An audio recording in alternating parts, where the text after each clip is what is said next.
அது அந்த மாரி அவங்க பழகிட்டாங்க சார். அந்த குரு பக்தின்றது ஒண்ணு, ம். சீனியாரிட்டிக்கு மரியாதை குடுக்குறது, ம். கிராட்டிட்யூட் ஒண்ணு. ம்.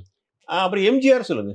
அ அவர்கிட்ட அவ்ளோ ஒரு எங்களுக்கு ஏன்னா அப்பா கூட அந்த டைம் பீரியட் முடிஞ்சு போச்சு. இந்த எங்க ஜெனரேஷன் வந்து அவ்ளோ க்ளோஸ் இல்ல. எங்க அண்ணங்கள்லாம் பிரதர்ஸ் எல்லாம் ரொம்ப க்ளோஸ் அவர்கிட்ட. எம்ஜிஆர்ட்ட. நான் ரொம்ப ஜூனியர் அந்த டைம்ல.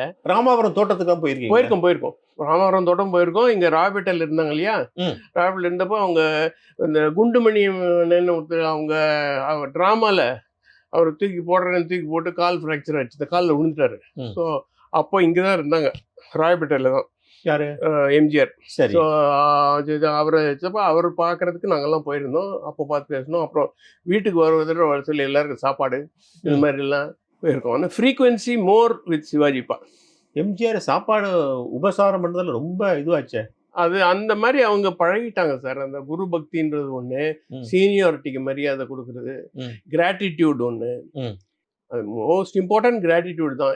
எங்க அப்பாவ பொறுத்தவரைக்கும் கிராட்டிட்யூட்க்கு ஒரு எக்ஸாம்பிள் நான் சொல்றேன். சொல்லுங்க. அவங்க எல்லாரும் தலைமாட்டுல சாமி படம் ஏதாச்சும் போட்டு இல்லையா? அவர் வாசன் படம் தான் வச்சிருப்பாரு.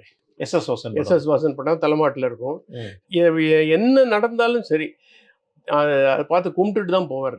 வெளியில போகும்போது. ஓ. அது பார்த்து தொட்டு கும்பிட்டு even after he left Gemini ம். அன்டில் ஹிஸ் லாஸ்ட் டேஸ் தலைமாட்டுல தான் இவரு வாசன் படம் தான் இருந்தது.